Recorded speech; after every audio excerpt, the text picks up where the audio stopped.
GIT की smart class में आप सबका स्वागत है। और अकाउंटिंग की क्लास में आज से हम पढ़ने वाले हैं अकाउंटिंग कॉन्सेप्ट के बारे में।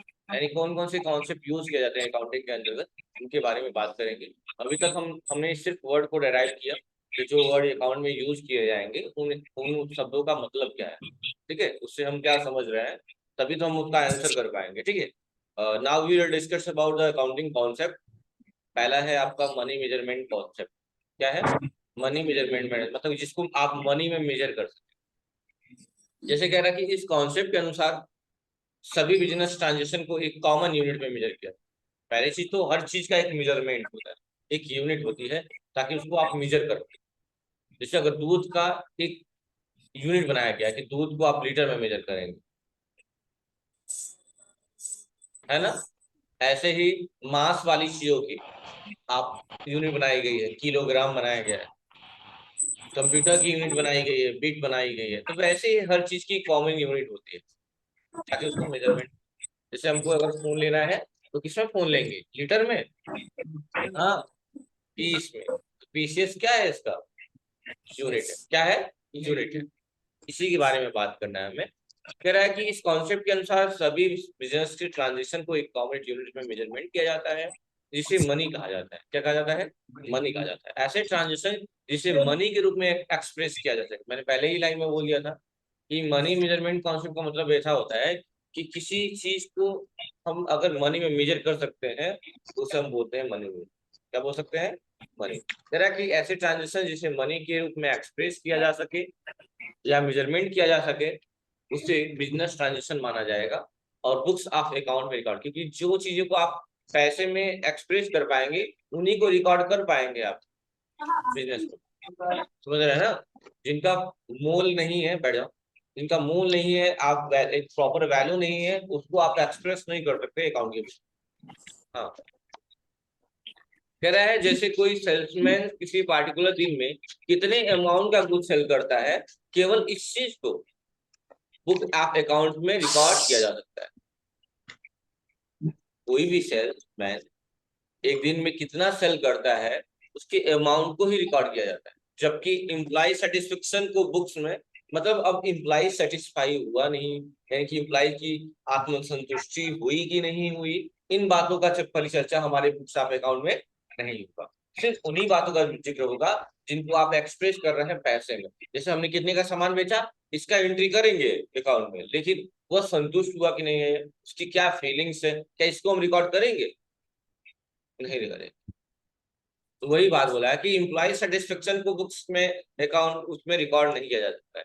क्योंकि क्योंकि हम सेटिस्फेक्शन को मनी के रूप में एक्सप्रेस नहीं करते। जैसे आपने पढ़ा होगा ना, नाउन में लास्ट में पढ़े होंगे अनकाउंटेबल नाउन या फिर जो भी है, तो उसमें एक फीलिंग वाली बात आती है, ऑनेस्टी वाली आती है। तो ईमानदारी क्या मेजरमेंट कर सकते हैं क्या? तो नहीं है, तो इसीलिए अनकाउंटेबल में डाल दिया गया है उसको। क्योंकि जिस चीज को आप काउंट करें वही काउंटेबल है, जो नहीं हो पा रहा है अनकाउंटेबल। जैसे फीलिंग्स क्या है? अनकाउंटेबल है। ईर्ष्या है, ऑनेस्टी है, जो भी चीजें है सब क्या है? अनकाउंटेबल। वही सब बातें यहाँ पे की गई है कि ऐसी चीजों को ही हम बुक्स ऑफ अकाउंट में रिकॉर्ड करेंगे जिनको आप एक्सप्रेस कर सकते हैं। किसमें? मनी के रूप में। किसमें?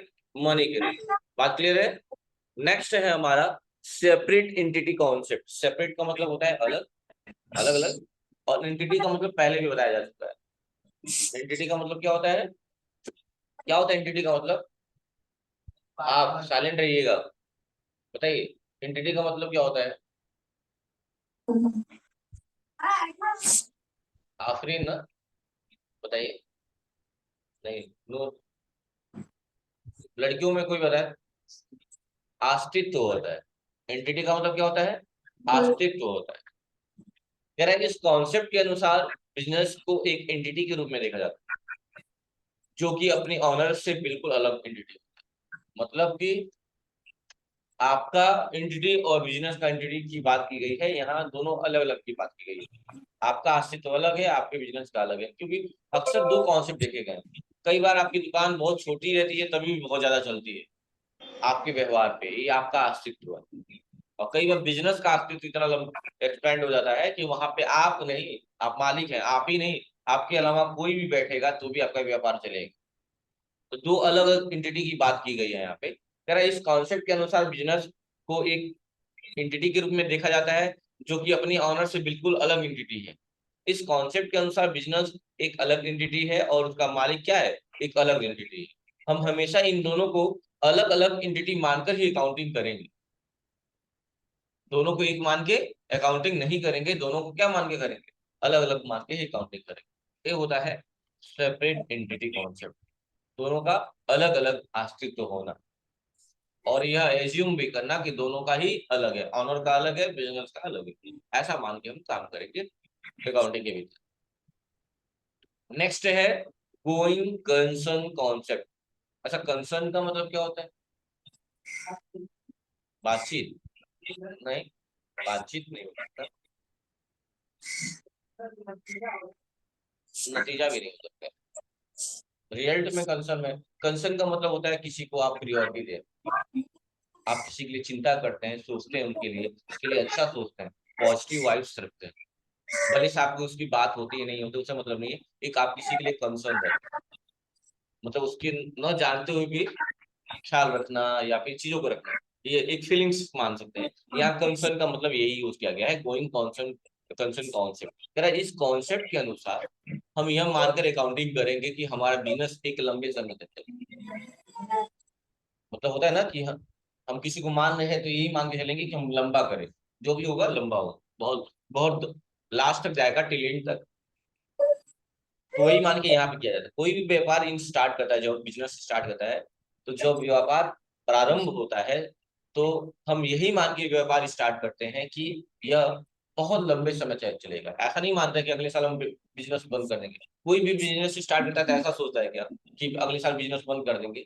नहीं, कोई भी बिजनेस स्टार्ट करता है तो उसकी मेंटेलिटी सिर्फ यही होती है कि हम बिजनेस स्टार्ट कर रहे हैं, अब इस बिजनेस को हमको एक्सपेंड करना है और बहुत टाइम तक चलाना है, क्योंकि बिजनेस एक साल के लिए, 1.5 साल के लिए नहीं होता। समझ रही बात ना?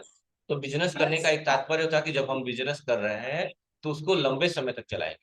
वही बात यहाँ कहा गया, कह रहे हैं इस कॉन्सेप्ट के अनुसार यह मानकर अकाउंटिंग करेंगे कि हमारा बिजनेस क्या होगा, एक लंबे समय तक चलेगा, तथा बिजनेस को निकट भविष्य में बंद करने की कोई संभावना नहीं। क्या हुआ?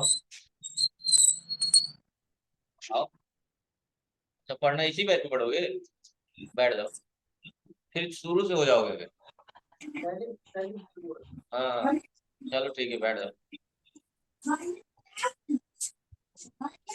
ठीक है, कोई दिक्कत नहीं है ना? और कह रहा है, मतलब वही बात, लंबे समय चलने का मतलब क्या है कि भविष्य में बंद होने की संभावना नहीं है। कह रहा है इसे कंटिन्यू ऑफ एक्टिविटी कॉन्सेप्ट निकाला है। कंटिन्यू, कंटिन्यू का मतलब जो जारी रहे, हमेशा जो जारी रहे, उस एक्टिविटी कॉन्सेप्ट भी बोला जाता है, इसे के नाम से भी जाना जाता है। जैसे कि यदि कोई कंपनी को किसी प्लांट या मशीनरी को बनाने में लगने वाली लागत को सेम ईयर को ध्यान में रखकर नहीं बनाया जाता। मतलब अगर हम एक मशीनरी या कोई भी ऐसा प्लांट बना रहे हैं, तो हम यह मान के नहीं बनाते हैं कि बस जो मेरा लागत है वही हमने लिखा दिया कि हमने इतनी लागत लगाई है, यदि 50 रुपए लगा, 50 रुपए हमने इसका मोबाइल का नाम लिख दिया। नहीं, यह मान के किया जाता है कि भविष्य में इसका क्या दाम होगा और ये कहाँ कहाँ तक पहुंचेगा, तो सारी चीजें एडिशनल करके तब इसका रेट फिक्स किया जाता है। अगर आप फोन किसी फैक्ट्री से उठाते हैं तो आपको सस्ता, बहुत सस्ता मिलेगा, लेकिन फैक्ट्री वाले ही लोग तुरंत चीजें सेल करेंगे नहीं, क्योंकि उनके भी कुछ ना कुछ टर्म एंड कंडीशन है। तो आप कम, फ्लिपकार्ट हमें कोई चीज सस्ता क्यों दे देता है? कोई भी जो कंपनी है, ऑनलाइन शॉपिंग वाले हैं, वो हमें कोई चीज थोड़ा बहुत सस्ता कैसे दे देते हैं? क्योंकि डायरेक्टली फैक्ट्री से उठाते हैं, उन्हें अलग रेट की चीजें मिलती हैं। फिर भी ऐसा नहीं है कि फोन मार्केट में 10,000 है, आपको 9,000 में मिल रहा है फ्लिपकार्ट पे, तो उनको फायदा नहीं है। उनको अभी भी फायदा है, उनको 7,000 5,000 में मिला। क्योंकि बिजनेस का मतलब ये नहीं है, कुछ लोग देख रहे होंगे दुकानदार अड़ियल टाइप के होते हैं। जैसे कि मान लो सामान रखे हैं, मतलब कि वो चीज 10 रुपए में बेचे तो भी बेनिफिट है, लेकिन एकदम डटे रहते हैं नहीं, हमको 15 में बेचना है, 15 में बेचना है। उस चक्कर में ऐसा होता है कभी कभी आपका मार्केट में नाम खराब हो जाता है, इमेज खत्म हो जाती है, लोग कम आते हैं।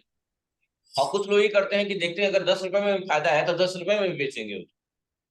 इससे होगा क्या, कस्टमर बनेंगे, आपका नाम बनेगा, सारी चीजें मैटर करती है, सारी। समझ आ रही बात?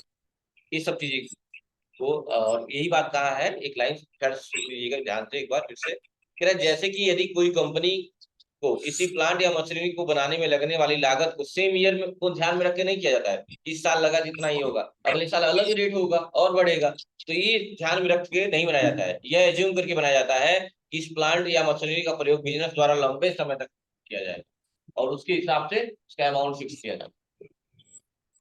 ठीक है, अगला है कॉस्ट कॉन्सेप्ट। क्या है? कॉस्ट कॉन्सेप्ट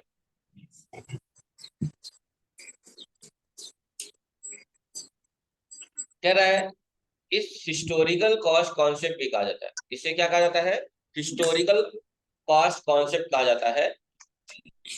कॉन्सेप्ट के अनुसार किसी भी एसेट्स को बुक्स ऑफ अकाउंट में उसकी ओरिजिनल कॉस्ट मानकर ही रिकॉर्ड किया जाए। जैसे कि यदि हमने फर्नीचर का 50,000 में खरीदा है फर्नीचर को, तो हम 2 साल बाद भी बुक्स ऑफ अकाउंट में उसे कितने में दिखाएंगे? 50,000 में ही दिखाएंगे। समझ रहे हैं ना? ऐसा नहीं है, नहीं होता है ना, कई बार आपने देखा होगा कि जैसे कि मान लो जिसमें प्राइस नहीं है, जैसे मान लो मैंने एक बोरी प्याज खरीद के लाया 20 रुपए केजी, तब तक सडनली नया नोटिफिकेशन जारी हो गया अगले दिन से, जो प्याज 34 रुपए केजी रहेंगे। हम लाए थे कितने में? 20 में, अब कितने में बिक रहे हैं? 34 में। तो ऐसा थोड़ी है कि हम बहुत दानवीर और ईमानदार बन के काम करेंगे दुकानदार, उसमें तो कोई एमआरपी नहीं लिखा है, वो तो बोलेंगे कि हम भी 34 पे ही लाए हैं, तो वही 20 वाली चीजें आपको 34 में दे रहे हैं, 20 वाली चीजें 34 में दे रहे हैं, तो उनको बेनिफिट हुआ ना पर केजी के पीछे 14 रुपए में। या आप सोचते होंगे पेट्रोल वाले के साथ क्या होता होगा, पेट्रोल टंकी वाले, वो सारा गवर्नमेंट अफोर्ड करती है। अगर हम पेट्रोल खरीद के लाए, उनको 55 मिला, 50 मिला, और अब 60 हो गया है, तो 60 में जो अंतर हुआ वो गवर्नमेंट अफोर्ड करती है, उसमें कोई दिक्कत नहीं है। ऐसा नहीं कि उस कंपनी वाले को घाटा लग गया, ऐसा होता तो तेल वाली सारी चीज मशीनें बंद हो जाती, अगर इस तरह का होता घाटा लगता है तो। लेकिन सारी चीज गवर्नमेंट अफोर्ड करती है। वो और पैसे कहाँ कमाते हैं? जो मशीन में आप भी जानते होंगे, जो ऑयल डाला जाता है जिस उससे पैरामीटर आता है जो, तो उससे कभी कभी लोग तेल थोड़ा बहुत मार लेते हैं इधर उधर, वो अलग है, उनकी ऊपरी कमाई है वो। लेकिन वैसे भी बेनिफिट मिलता है पेट्रोल वगैरह में, तभी तो देखते हैं ना, ये भी एक जुआ होता है, इसमें बहुत सारी पर्चियां डाली जाती हैं, आपका जिसका नाम निकल जाता है वो अपना पेट्रोल टंकी ओपन कर सकता है, उसमें पैसे चाहिए होते हैं। जो लोग दारू की भट्टी या फिर दारू का जो भी दुकान उकान लेते हैं, उनमें भी यही कॉन्सेप्ट होता है, उनमें भी यही किया जाता है। आपको टिकट खरीदना होता है, 5,000, 10,000, 2,000 जो भी होता है, और सब मिक्स किया जाएगा। कई लोग टिकट खरीद रहेंगे, जैसे लूडो का मिक्स किया जाए, मिक्स करके गिरा जाए, पार्टिकुलरली रैंडमली कोई एक पर्ची निकाली जाती है उसमें, जिसकी पर्ची आ जाती है वो लकी है, समझिए उसका खुल गया। क्योंकि अगर आप शराब बेचते हैं तो आप इलीगल माने जाएगा, इस चीज गैर कानूनी मानी जाती है, और आप पे कार्रवाई भी होगी, आपको जेल भी जाना पड़ सकता है। लेकिन वही अगर एक लाइसेंस दुकान वाला बेच रहा है तो कोई गैर कानूनी नहीं है, तब तो एकदम अच्छा ही वाला काम है, कोई दिक्कत नहीं है, तब समाज सेवा कर रहा है, तब कोई दिक्कत नहीं, कोई पुलिस नहीं ले जाएगी। लेकिन अगर आप बेच रहे हैं तो ये कहीं ना कहीं समाज को गंदा कर रहे हैं, और फिर आपको उठा लिया जाएगा सीधे थाने। तो बहुत सारा कॉन्सेप्ट चल रहा है आजकल, और इसकी इस पे गवर्नमेंट क्यों नहीं लगाती है? आप देखते हैं कि सिगरेट का पैकेट हो या कोई भी टोबैको या तंबाकू, सब पे प्रॉपरली लिखा होता है कि tobacco cause cancer, a big deal. तो लोग एक बड़ी डील ही करते हैं कि लिखा हुआ मैटर देखने के बाद, वो तो पहले बता भी रहा है ना कि इससे कैंसर होगा या प्रॉब्लम हो सकती है, या मौत को गले लगाना। तंबाकू खाने का मतलब आजकल नया टैगलाइन आ रहा है, तंबाकू खाना मतलब मौत की गले लगाना। तो ये सब चीजें पहले ही मेंशन की जा रही है, उसके बाद भी आप उसका सेवन करें तो दैट शोन फॉल्ट, उन लोगों की गलती नहीं है। और कारण क्या है इसको बंद क्यों नहीं किया जाता? क्योंकि गवर्नमेंट को सबसे ज्यादा रेवेन्यू इनकम जो होता है इन तंबाकू से ही होता है। आपने देखा कोविड के टाइम में सबसे पहले जो दुकान खुली थी वो यही सोमरस वाली ही खुली थी। ठीक है, पहले इसको सोमरस बोलते थे, मतलब कि देवलोक में सोमरस ही है ना, तो ये यही खुली थी, और कितनी भीड़ लगी हुई थी, देखी थी आप, लड़ाई झगड़ा हो जाता था पहले लेने के चक्कर में। और वो लोग कहते थे कि हमारे पास पैसे नहीं, और उसके लिए पैसे आ जाते। तो हमको लग रहा है अपने इंडिया के लगभग 80 अप्रॉक्स परसेंटेज के जो लोग हैं वो नशे में रहते हैं, और उनको उसके आदी हैं। उससे कहीं ना कहीं इंडिया को बहुत लॉस हो रहा है। गवर्नमेंट को तो होगा ही बेनिफिट, उसको कमीशन मिल रहा है, लेकिन कहीं ना कहीं किसी कोई परिवार बिखर जाता है, बच्चे ऐसे रह जाते हैं। अजीब लगता है ना, शादीशुदा हुए आपकी डेथ हो गई, आपकी वाइफ, उसकी लाइफ खराब हो गई, बहुत सारी चीजें हैं। और ऐसा नहीं कि सिर्फ लड़के ही करते हैं, लड़कियां भी करते हैं। नए ट्रेंड में वो जो लाइन थी मारी छोरी यार छोड़ो से कम है क्या, तो वो लाइन इतना सीरियसली लड़कियों ने ले लिया है कि वो लोग भी इसी क्षेत्र में उतर गए हैं। वो भी धुआं उड़ा रहे हैं आजकल, और उनको ये लगता है इससे पैशन है, इससे कोई बेनिफिट मिलने वाला है। बस एक बेवकूफ है। अगर आपको लगता है इससे आप इंप्रेशन जमा सकते हैं तो आप निहायत ही बेवकूफ इंसान है। और इसी से अगर आप 10 मिनट बैठ के सोचे, अगर कोई भी, और एक लत है ना, लत लग जाएगी तो फिर दोबारा छूटने वाली नहीं है। इन सब चीजों से बचे। अपने दोस्त लोग जो भी मित्र हैं उसमें भी करें। ऐसा नहीं, यहाँ लोग दोस्ती समझते हैं, हम खा रहे थे तुमको भी खिलाएंगे, तुम खाना पड़ेगा, और तुम खा लिए। क्यों? मेरे दोस्त फोर्स कर रहा था, दोस्ती निभाए। आप बेवकूफ है, एक नंबर के गधे हैं। ठीक है, चलिए पॉइंट पे आ जाते हैं। तो कहा गया है कि कॉस्ट कॉन्सेप्ट को कहा जाता है, हिस्टोरिकल कॉस्ट कॉन्सेप्ट भी कहा जाता है।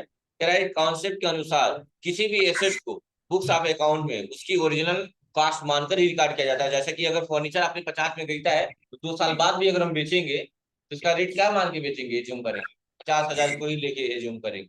मतलब खरीदे वो अलग बात है, हम एज्यूम करते हैं ना एक अमाउंट, वही करेंगे, ये नहीं कि बढ़ा दे समय के हिसाब से। तो सब चीजें ध्यान दिया जाता है। ठीक है भाई, जिस पैकेट पे रेट लिखा हुआ है वो तो कोई नहीं बढ़ा सकता है, क्योंकि पैकेट से ज्यादा अगर रेट मांग रहा है तो आप ऑब्जेक्शन कर सकते हैं, आर्गुमेंट कर सकते हैं, वो देगा आपको उतने प्राइस में। अधिक बढ़ा के लेने की लाइबिलिटी नहीं है उसका स्टेशन पे, क्योंकि उन्हें उन्हें कमीशन देना होता है। स्टेशन वाले लोगों को कमीशन देना होता है। स्टेशन पे भी दुकानें बहुत अच्छी चलती हैं, लेकिन उनको ज्यादा कमीशन देना होता है। दिक्कत यहाँ फंसे, इसलिए एक्स्ट्रा लेते हैं। आप यहाँ दे रहे हैं, कोल्ड ड्रिंक लेते हैं, 40 रुपया प्रिंट है, आपको 45 में मिलता है, आधा लीटर का मिलता है ना। आप जाइए लखनऊ या गोरखपुर में, 40 का 40 ही मिलेगा, 40 का 40 में ही मिलेगा, 45 में नहीं मिलेगा, 5 पैक तक कोई नहीं लेगा। तो यहाँ महंगा, यहाँ 10 रुपए की फ्रूटी 12 में मिलेंगे, वहां ऐसा कुछ नहीं है, 10 का है 10 ही में मिलेगा। बाहर, क्योंकि बाहर के लोग जानते हैं उनको कमाई होगी, इनकम होगा, लेकिन वो उतनी ही कमाना चाहते हैं जो उनका अधिकार है, होता है ना कि हक का कमाई है। ठीक है, जो हराम का है उसको छोड़िए, तो सब बातें हैं। चलिए नेक्स्ट देखिए, अगला क्या है, डुअल एस्पेक्ट कॉन्सेप्ट है। कह रहा है इस कॉन्सेप्ट के अनुसार सभी बिजनेस के ट्रांजेक्शन में दो पक्ष होते हैं, ये जानिएगा, दो पक्ष। जैसे दो नेचर की बात मैंने की थी, कितने नेचर होते हैं, दो, कौन कौन से, एक क्रेडिट और एक डेबिट। कह रहे इस कॉन्सेप्ट के अनुसार सभी बिजनेस ट्रांजेक्शन में दो पक्ष होते हैं, पहला पक्ष डेबिट होता है और दूसरा पक्ष क्या होता है, क्रेडिट। डेबिट, और इस अकाउंटिंग का एक नियम भी है कि total amount of debit and total amount of credit is always be equal, हमेशा ये बराबर होनी चाहिए। जब हम ट्रांजेक्शन करेंगे और फाइनली जब हम तैयार करेंगे जनरल एंट्री, तो जब जनरल एंट्री करने के बाद जब हम बैलेंस जोड़ेंगे तो डेबिट का अमाउंट टोटल अमाउंट और क्रेडिट का टोटल अमाउंट हमेशा इक्वल आएगा। ये बात ध्यान रखिएगा। कह रहा है कि डेबिट पक्ष की टोटल वैल्यू और क्रेडिट पक्ष की टोटल वैल्यू बराबर होती है। जैसे when we purchase goods for cash, यानी कि हमने जब सामान खरीदा कैश में, it received goods of some value and give to cash to equal value. मतलब जितने का हमने सामान लिया, अगर हमने कोई चीज परचेज किया 5,000 का, परचेज डेबिट हो गया, डेबिट हो गया, क्योंकि परचेज मतलब खर्च होता है ना, बताया थे, डेबिट हो गया 5,000। अब इसके बदले हमें क्या मिलेगा, अगर हम खरीद रहे हैं इसके बदले हम क्या देंगे उसको, कैश देंगे, कैश हो गया, ये डेबिट हो गया तो कैश क्रेडिट हो जाएगा। यानी कि देखिए कितना कैश देंगे, 5,000, इतने का सामान खरीद उतना ही देंगे ना। देखिए बराबर हो गया कि नहीं बराबर, डेबिट 5,000 हो गया और क्रेडिट भी क्या हो गया, 5,000 हो गया, यानी बराबर हो गया। ये नियम है इसका अकाउंट का। ठीक है, चलिए अगला देखिए, अगला कह रहा है पीरियोडिसिटी कॉन्सेप्ट, मतलब जिसमें टाइम इंटरवल की बात की जाए, टाइम पीरियड की बात किया जाए, पहले भी बताया हूँ इसके बारे में। कह रहा है इसे टाइम इंटरवल कॉन्सेप्ट भी कहा जाता है, जिसके अनुसार सभी बिजनेस इंटरप्राइजेज को एक निर्धारित समय अंतराल के बाद फाइनेंशियल स्टेटमेंट तैयार करना होता है। फाइनेंशियल स्टेटमेंट, फाइनेंशियल टाइम की बात की गई है, आप जानते हैं 1 अप्रैल से 21 मार्च के भीतर ये सारे काम किए जाते हैं। और लास्ट में बैलेंस शीट बनाया जाता है, जिसे हिंदी में बोलते हैं आर्थिक चिट्ठा, जिससे पता लगता है कि हमारे व्यापार की जो स्थिति है वो कैसी है, हमारे हमारे व्यापार में लाभ हुआ है, हानि हुआ है, क्या हुआ है, ये सारी चीजें आपको पता चलती है। कह रहा है कि निर्धारित समय अंतराल के बाद फाइनेंशियल स्टेटमेंट को तैयार करना होता है। इस कॉन्सेप्ट के अनुसार अकाउंटिंग पीरियड को अपेक्षाकृत शॉर्ट ईयर या क्वार्टर रखना चाहिए, जिससे बिजनेस की परफॉर्मेंस को आसानी से मिले। तो कई लोग क्या करते हैं, अब इस बात सोचिएगा, आप दिन भर बेच रहे हैं, जो भी है पर डे बेच रहे हैं, और साल भर के बाद जाकर उसका हिसाब किताब मेंटेन करें तो दिक्कत होगी। अगर हम इसी को मंथली या क्वार्टरली मेंटेन करने लगे कि इस महीने में जितना बेचे हैं चलो इस महीने में सारा डिटेल हम नोट कर लें, तो ज्यादा बेहतर होगा। लेकिन अगर एक ही साथ का सारा काम एक साल बाद करेंगे लास्ट में, तो बर्डन ज्यादा हो जाएगा, कुछ चीजें छूट सकती हैं, एरर आ सकते हैं। इसलिए इस प्रोसेस को आप मंथली या क्वार्टरली कर सकते हैं, यानी कि मासिक या क्या बोलते हैं, तिहाई बोलते हैं, क्या बोलते हैं, हाँ तिमाही, तिमाही बोलते हैं, तिहाई नहीं तिमाही, हाँ जो भी है बोलते हैं। तो मतलब या तो क्वार्टरली करिए 3 महीने पे, या तो मंथली करिए, ताकि इससे क्या होगा, आपका अच्छा रिजल्ट आएगा। ठीक है, इसका परफॉर्मेंस बेहतर आएगा, और इजीली इसको क्या कर सके, मेजर कर पाएंगे और कंपैरिजन कर पाएंगे। अगर हमने यही देखा कि अगस्त में और सितंबर में ज्यादा किस में हमने सेल किया, तो ये कंपैरिजन भी आप इसकी मदद से कर सकते हैं। जब उसका डाटा पूरा आपका प्रॉपर्ली मेंशन होगा तभी कर पाएंगे। ठीक है, हर महीने में आप कर सकते हैं कि हम इस महीने में कितना सेल किए और पिछले महीने में कितना किए थे। ये कब कर पाएंगे, जब डाटा सारा आपका अप टू डेट रहेगा। ठीक है, वही साल भर का इंतजार करेंगे तो उतने टाइम में बहुत सारी चीजें भूल जाती है ना। नेक्स्ट है, नेक्स्ट जो है आपका वो है ऑब्जेक्टिव एविडेंस। एविडेंस का मतलब गवाह की बात की गई है यहाँ। आप जब परचेज करते हैं या सेल करते हैं तो उसकी एंट्री वाउचर में करते हैं, मैंने बताया था उस दिन। परचेज किए तो परचेज वाउचर, सेल किए सेल्स वाउचर। ये क्यों करते हैं, एक एविडेंस के रूप में, गवाह के रूप में, ताकि अगर मान लो आपके वहां रेट पड़ गया, आपके वहां बहुत सारी गोल्ड मिल गया, क्या गोल्ड जब्त कर लिया जाएंगे, किए जा सकते हैं, नहीं भी किए जा सकते हैं। किए जाएंगे तब जब आप उसका प्रूफ नहीं दिखा पाएंगे, कोई बिल नहीं दिखा पाएंगे, कहा देखिए हमने इतना का गोल्ड खरीदा था ये अमाउंट दे के। अगर नहीं है तो गोल्ड जब्त कर लिए जाएंगे। अगर है तो वो लीगल है कि आपके पास पर्ची है 10 ग्राम का, और 10 ग्राम आपके पास सोना भी है, चलिए बराबर है, कोई बात नहीं, वो वापस जाएंगे। लेकिन अगर आपके पास प्रूफ नहीं है तो फिर वो क्या माना जाएगा, इलीगल या कार्य करने में। इसीलिए एविडेंस होना बहुत जरूरी होता है। जैसे पहली रसीद पे मैंने लिख दिया कि आपका 15,000 नहीं, हम 13,000 में कोर्स फाइनल करवा देंगे, अच्छा मैंने लिखवा दिया, और आपकी वो पर्ची गुम हो गई, या आप लिखवाया नहीं, सिर्फ ओरली कह दिया।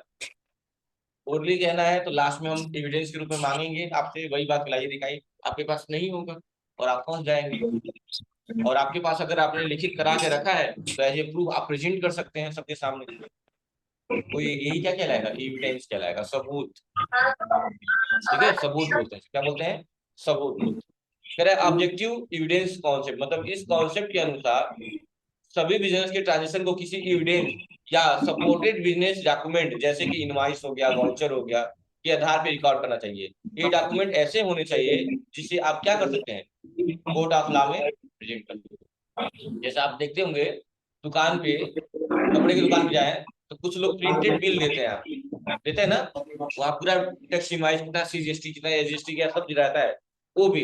और कुछ कपड़े की दुकान जाइए तो लिख देते हैं, जैसे लिखा हुआ श्याम ट्रेडर्स, केवल हाथ से पेन चला दिया सिग्नेचर करके 870 लिख के दे दिया आपको कपड़ा। तो वो पर्ची और वो जो प्रिंटेड है वो पर्ची, उन दोनों में अंतर है। आप कोर्ट में उसको प्रेजेंट कर पाएंगे जो प्रिंटेड है, क्योंकि उसमें लीगली है, आपने टैक्स भी दिया है गवर्नमेंट को, सब कुछ किया है। और जो हाथ से लिखी हुई है वो नॉर्मल है, उसको आप लीगली आप कोर्ट ऑफ लॉ में प्रेजेंट नहीं कर सकते। आप देखते हैं, आप जब सरकारी बस से जाते हैं तो आपको प्रिंटेड टिकट मिलता है, देखते हैं ना, लिखा रहता है, एक्चुअल फेयर लिखा रहता है। लेकिन वही प्राइवेट बस का अगर यूज कर रहे हैं आप कहीं जाने के लिए, जैसे गोरखपुर जी जाने के लिए, तो एक कागज का पर्ची रहता है, उसमें पेन से जो भी है चला उला के दे देते हैं आप, कुछ भी मनमौजी रेट लिख दिया, तो उसको आप प्रेजेंट नहीं कर सकते। यहाँ तक कि आप कंपनी में अगर काम करते हैं तो कंपनी में अगर आप काम करें तो आपको इंसेंटिव मिलता है, ट्रांसपोर्टेशन एक्सपेंस मिलता है, अलाउंसेस भत्ते मिलते हैं, खाने पीने का सब चीजें मिलता है। तो उसमें लोग दिखाते हैं ना कि इस महीने में आप कितना, यहाँ से गोरखपुर गए, कप्तानगंज जहां भी गए तो कितना पैसे खर्च किए, उसके लिए प्रूफ दिखाना पड़ता है, कितना किराया है आपका, उसमें प्रिंटेड ही दिखाना पड़ता है, क्योंकि हाथ से लिखा हुआ डालेंगे ना तो उनको वो आपको फ्रॉड समझेंगे, ये सोचेंगे कि ये अपने पैसे से छपवा पका रखा है, छाप के लिख के दे रहा है। समझ रहा है, प्रिंटेड रहेगा तो उस पर यूपी एसआरसीटीसी जो लिखा रहता है वो लिखा रहेगा, टिकट का एक्चुअल फेयर किराया लिखा रहेगा, तो आपको वो अकाउंट में पैसे जब मंथ का एंड होता है, जब आपकी सैलरी आती है, उसमें इंक्लूड होके आपके इंसेंटिव वगैरह भी आते हैं कि आपने कितना खर्च किया था। आप बना के देते हैं कि आज हम गोरखपुर गए, 70 रुपए का तेल लगवाए, तो सारी चीजें मेंशन करके कंपनी आपको सारा वापस करती है। ठीक है, प्रॉपर तरीके से। तो वही बात यहाँ कहा है कि डॉक्यूमेंट ऐसे होने चाहिए जिन्हें कोर्ट ऑफ लॉ में क्या किया जाएगा, एविडेंस के रूप में रखा जाएगा। ठीक है, इसको एक्सेप्ट करेंगे। ठीक है, अगला देखते हैं। अगला जो है वो है मैचिंग कॉन्सेप्ट। क्या है? मैचिंग कॉन्सेप्ट, यानी कि मैच कराना चीजों को। ऐसा नहीं कि ऐसे रेंडमली कुछ भी डाल दिया और डाटा मैच ही नहीं कर रहा है ना, फिर दिक्कत हो जाएगी बाद में आपके लिए।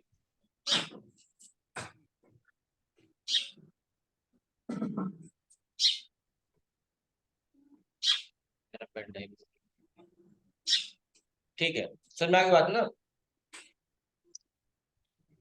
चलिए अब देखिए, कह रहा है कि इस कॉन्सेप्ट के अनुसार हम एक ही अकाउंटिंग पीरियड में जितना भी रेवेन्यू प्राप्त करेंगे। अकाउंटिंग पीरियड का मतलब क्या कह रहा है? उसी फाइनेंशियल ईयर में 1 अप्रैल से 31 मार्च के बीच प्राप्त किया जाएगा। ठीक है, जो भी रेवेन्यू प्राप्त करेंगे उस रेवेन्यू को पाने के लिए जितना एक्सपेंस करते हैं उनकी मैचिंग होना अनिवार्य है। मतलब कि आप ये फोन बेचने के लिए जितने भी पैसे आपने वो किए, इस फोन को बेचने के लिए जितने भी पैसे आपने खर्च किए उनका मैचिंग कराना जरूरी होता है। तो ऐसा क्यों किया जाता है? ऐसा कि ऐसा ना हो कि फोन कम का और एक्सपेंस से ज्यादा हो गया, तो बिजनेस ऐसे चल पाएगा नहीं, ढूंढना पड़ेगा आपको भी। इसीलिए पहले से भी प्लान लेना पड़ता है। इसीलिए कहा है इसमें कि जितना एक्सपेंस किए हैं उनकी मैचिंग होना अनिवार्य है, जिससे कि हम बिजनेस के वास्तविक रिजल्ट को प्राप्त कर सके। जैसे कि अगर हम बिजनेस में रेंट 10,000 का दिए हैं, सैलरी दिए हैं स्टाफ को 90,000 रुपए, तो उस वर्ष में टोटल मंथ में जो कलेक्शन होगा आपका, उसमें से 1 लाख रुपए आपको क्या करना होगा? हटाना होगा। अगर आपने, सुनिएगा मेरी बात, अगर आपने 10,000 रूम का भाड़ा दे दिया, 90,000 आपने स्टाफ की सैलरी दे दी, और इस महीने में आपको 2 लाख का कलेक्शन हुआ, क्या 2 लाख प्रॉफिट हो गया? नहीं, उसमें से जितना भी आपने एक्सपेंस किया, 10,000 फैक्ट्री रेंट, 90,000 स्टाफ की सैलरी, एक घटाने के बाद जो पैसा बचेगा वही आपका क्या हो जाएगा? प्रॉफिट कहलाएगा। 1 लाख, ये आपका एक प्रॉफिट। समझ में आ गई बात ना? यही बात यहाँ पे कहा है कि जैसे कि हम बिजनेस की फैक्ट्री में 10,000 रेंट, स्टाफ सैलरी 90,000 किया हो, तो उस मंथ में टोटल सेल्स मान लीजिए 2 लाख का है, 2 लाख का टोटल सेल्स है, तो मंथ में बिजनेस का प्रॉफिट 1 लाख होगा। कैसे होगा? इक्वेशन दिया, profit equal to revenue minus expense. Profit कितना है नहीं पता, रेवेन्यू कितना है 2 लाख का, कितना एक्सपेंस किए हैं 1 लाख, घटाएंगे तो कितना आ जाएगा? 1 लाख। 1 लाख क्या आ गया आपका? प्रॉफिट आ गया। यही इक्वेशन होता है, इक्वेशन याद रखिएगा, profit equal to revenue minus expenses. Profit equal to revenue minus expenses. कोई दिक्कत है? अगला है रियलाइजेशन कॉन्सेप्ट। क्या है? Realisation concept. रियलाइजेशन कॉन्सेप्ट क्या है? रियलाइज होना, मतलब महसूस होना। नहीं होता है कि मुझे अपनी गलती रियलाइज है, और भी जगह पे रियलाइजेशन वर्ड यूज किया जाता है। आपको कई बार कई चीजें समझ में नहीं आती है, फेक चीजें समझ में आती है, अच्छी चीजें जो हमारे हमारे लिए, हमारे फेवर के लिए, हमें सपोर्ट करने के लिए, उनको हम नहीं समझ पाते हैं। और डेट मोमेंट जब सारी चीजें बहुत अजीब हो जाती हैं तो हमें रियलाइज होता है। रियलाइज का मतलब होता है कि उस चीजों का अभाव होना, महसूस होना कि हाँ वो सही था चीजें, है ना, रियलाइज हो। रियलाइजेशन कॉन्सेप्ट का मतलब क्या है? कह रहे हैं इस कॉन्सेप्ट के अनुसार रेवेन्यू को इनकम के रूप में उसी डेट में कंसीडर किया जाएगा जिस डेट में इनकम रिसीव, मतलब जिस डेट में इनकम हुआ है उसी डेट में उसकी एंट्री होगी। ऐसा नहीं है कि कल हुआ था और आज हम एंट्री कर रहे हैं उसकी, आज के डेट में नहीं, जिस डेट में हुई है उसी डेट में करना होगा। इस कॉन्सेप्ट के अनुसार अनअर्न रेवेन्यू को इनकम मानकर बिजनेस के बुक में, अकाउंट में रिकॉर्ड नहीं किया जाएगा। मतलब कि कोई बच्चा कहा सर मेरा सर्टिफिकेट बना दीजिएगा, मैंने कहा सर्टिफिकेट बनाने के 2,000 रुपए है, तो ये 2,000 रुपया मेरे क्या है, एक अदर इनकम में आएगा। क्योंकि वो बच्चा हमारे वहां पढ़ता नहीं है, मैंने ऐसे रैंडमली सर्टिफिकेट बना के दे रहा हूँ 2,000 रुपये, तो मेरा क्या है, वो इनकम है। तो उसने कहा सर ठीक है मैं आपके अकाउंट में डाल दूंगा, आप मेरा बना दीजिए, कल आऊंगा तो मैं लेके जाऊंगा। तो ये तो मुझे पता चलेगा कि मुझे 2,000 रुपए इनकम होंगे, लेकिन वो अनअर्न है, मतलब अभी आपने कमाए नहीं है। जब आपको उसका सर्टिफिकेट देंगे तब वो आपका 2,000 रुपए देगा, तब जाके आप उसको एंट्री करेंगे। लेकिन जो पैसा आपका अनअर्न है, मतलब मिला ही नहीं है, अर्न ही नहीं हुआ, उनको आप बुक्स आपके अकाउंट में रिकॉर्ड नहीं करेंगे। जब वो रिसीव हो जाएगा, उसके वजह से आप लोग पैसा रसीद बनवाते हो, वहां पे पैसा देते हो तब रसीद बनाई जाती है। ऐसा करते हो सर 2 दिन बाद देने क्या रसीद बना दीजिए, ऐसा होता है? रसीद बन जाएगा वहां पे? नहीं बनेगा। मतलब जब तक ये आप पैसा देंगे नहीं, जब तक वो इनकम आपको अर्न नहीं होगा, तब तक आप कहीं भी उसकी एंट्री नहीं कर सकते। मैंने एक बात कहा कि ओरल से ज्यादा रिटन को महत्व दिया जाता है, ठीक है? मौखिक चीजें नहीं वैलिड रखती हैं, लेकिन रिटन चीजें वैलिडिटी रखती हैं, उनका महत्व है, इंपॉर्टेंस है कहीं ना कहीं। ठीक है, कह रहा है कि इस कॉन्सेप्ट के अनुसार अनअर्न्ड रेवेन्यू को इनकम मानकर बिजनेस की बुक्स आप अकाउंट में रिकॉर्ड नहीं किया जाएगा। आप उसी रेवेन्यू को रिकॉर्ड करेंगे जो जिस डेट में मिला है, उस डेट में कंसीडर करके उसको रिकॉर्ड करेंगे, लेकिन जो इनकम अर्न ही नहीं हुई है उसको आप रिकॉर्ड नहीं करेंगे। बस आज के लिए इतना ही। Thank you.